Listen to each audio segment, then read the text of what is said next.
అత్యంత కృప కలిగిన యేసు క్రీస్తు నామంలో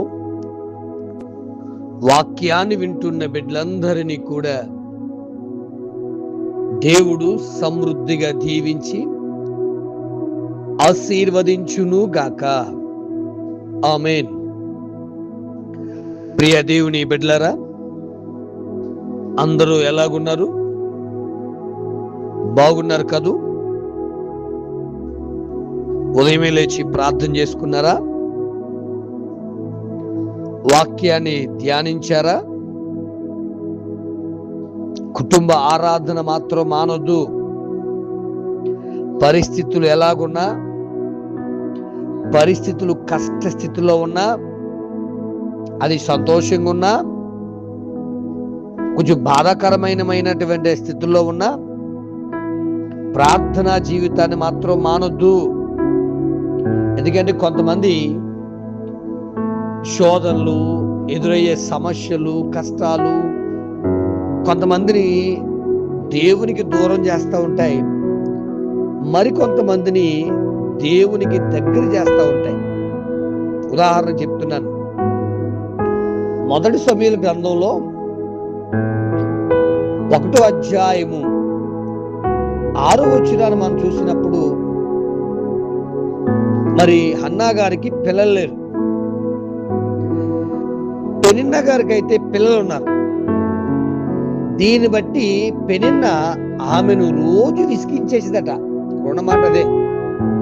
యెహోవా ఆమెకి సంతు లేకుండా చేసి ఉన్న హేతువును బట్టి ఆమె వైరియకు పెనిన్నా ఆమెను విసిగించుటకై ఆమెకు కోపం పుట్టించుచు వచ్చును అనే మాట మనకు కనబడుతుంది. పెనిన్నా ఎంత విసిగించినా లెక్క చేయకుండా అన్న దేవుని దగ్గరకు చేరుతుంది.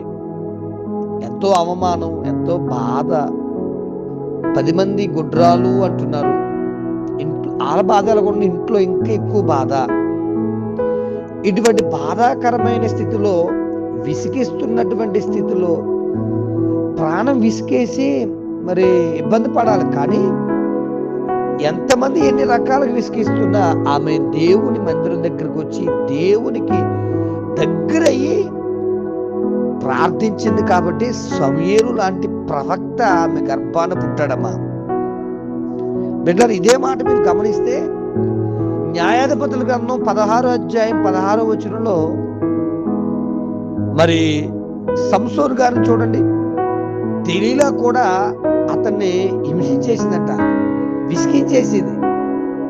కానీ ఆయన ఆమె తన మాటల చేత అనుదినము బాధించి తొందర పెట్టుచున్నందున అతడు ప్రాణం విసిగి చావగోరాడు తప్ప దేవుని దగ్గర రాలేకపోయాడు. బిడ్డ, అర్థమవుతుందన్న మాటలు మీ అందరికీ. కొంతమంది ఏమో కష్ట స్థితిలో ఉన్నప్పుడు ప్రాణం విసిగి దేవునికి దూరం అయిపోతుంటే, మరికొంతమంది ఏమో దేవునికి దగ్గరయ్యి అద్భుతాలు పొందుకుంటున్నారు. మరి నువ్వెలాగున్నావు? నీ స్థితి ఏమిటి? దేవునికి దగ్గరగా ఉంటున్నావా? పరిస్థితులను బట్టి దేవునికి దూరం అయిపోతున్నావా? ఆలోచించండి. రూతమ్మ, నయోమి గురించి ఆలోచించండి. రూతమ్మ జీవితంలో భయంకరమైన శోధనే, నయోమి జీవితంలో భయంకరమైన శోధనే. కానీ తన కష్ట స్థితిలో నయోమి గారు యెరూషలేమును విడిచిపెట్టి మోయాబుకి వెళ్ళిపోయే స్థితిలో ఉంది. దేవునికి దూరం అయిపోతుంది.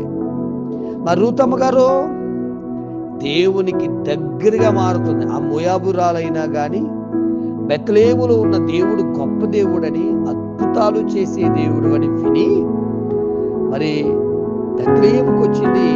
చరిత్రలో నిలబడిపోయింది. బిడ్డ, కొంతమంది కష్టాలు, సమస్యలు ఎదురవుతున్నప్పుడు మెరుగవ్వాలి తప్ప మరుగైపోకూడదు. నీ ఆధ్యాత్మిక జీవితం మెరుగయ్యి నీ ద్వారా ఒక గొప్ప సాక్ష్యమును దేవుడు మరి నీ ద్వారా వినిపించేటట్లుగా నీ ప్రార్థనా జీవితంలో మెరుగవ్వాలి. నువ్వు దేవునికి దగ్గరవుతూ ఉండాలి. అంతేగాని ఏంటో దేవుడు నమ్మను కానీ దేవుడు ఏమీ చేయట్లేదని చెప్పి దేవునికి దూరం అయిపోయి చరిత్రలో మరుగైపోవద్దు. మరి నీవు ఎలాగున్నావో నీవు ఉదయకాల సమయంలో వాక్యాన్ని వింటున్నప్పుడే ఒక్కసారి పరిశీలన చేసుకుని, మరుగైపోయేదానిలాగా ఉన్నావా? ఆధ్యాత్మిక జీవితంలో మెరుగై దేవునికి దగ్గరగా వచ్చే విధంగా ఉన్నావా? నిర్ణయం నీకే. ప్రార్థన చేసుకుందాం. పరమ తండ్రి, నీకు స్తోత్రాలు. యేసు నామములో పెనిన్న హన్నాను విసికించినప్పుడు హన్నా నీ దగ్గరకు వచ్చింది నాయనా. దెలీలా సంసోను విసికించినప్పుడు అతడు నీకు దూరమైపోయాడయ్యా. నీకు దగ్గరగా వచ్చినటువంటి హన్నా ఒక గొప్ప వ్యక్తిని కొడుకుగా పొందుకుని ఒక స్థిరస్థాయిగా మంచి పేరు పొందుకుందనైనా. మరి నీకు దూరమైపోయినటువంటి సంసోను ఆ రోజు మరణించినట్టుగా మేము చూస్తున్నాం. అయ్యా, ఈ వాక్యాన్ని వింటున్న బిడ్డలు నీకు దూరమైపోయేవారుగా కాక నీకు దగ్గరగా వచ్చి మెరుగైన జీవితాన్ని పొందుకునే బిడ్డలుగా నీ బిడ్డలను వాడుకోమని. ఒకవేళ వీరు కూడా ప్రాణం విసికే సమస్యలు వెంబడిస్తున్నాయేమో, ప్రాణం విసికేటట్లుగా మనుషులు ఇబ్బంది పెడుతున్నారేమో, దయచేసి వారి మాట వెనక నీ మాట ప్రకారం జీవిస్తూ యోబులాగా నీకు దగ్గరగా వచ్చి నువ్వు ఇచ్చే నిరంతర ఆశీర్వాదాన్ని పొందుకునే కృప నీ బిడ్డల పట్ల విస్తరింపజేసి భద్రపరచు మహిమ పొందమని యేసు నామమున అడుగుచున్నాను తండ్రి. ఆమేన్. ప్రార్థన అవస్థల కొరకు నా సెల్ నంబర్ 9866958571. ప్రభు కృప మీకు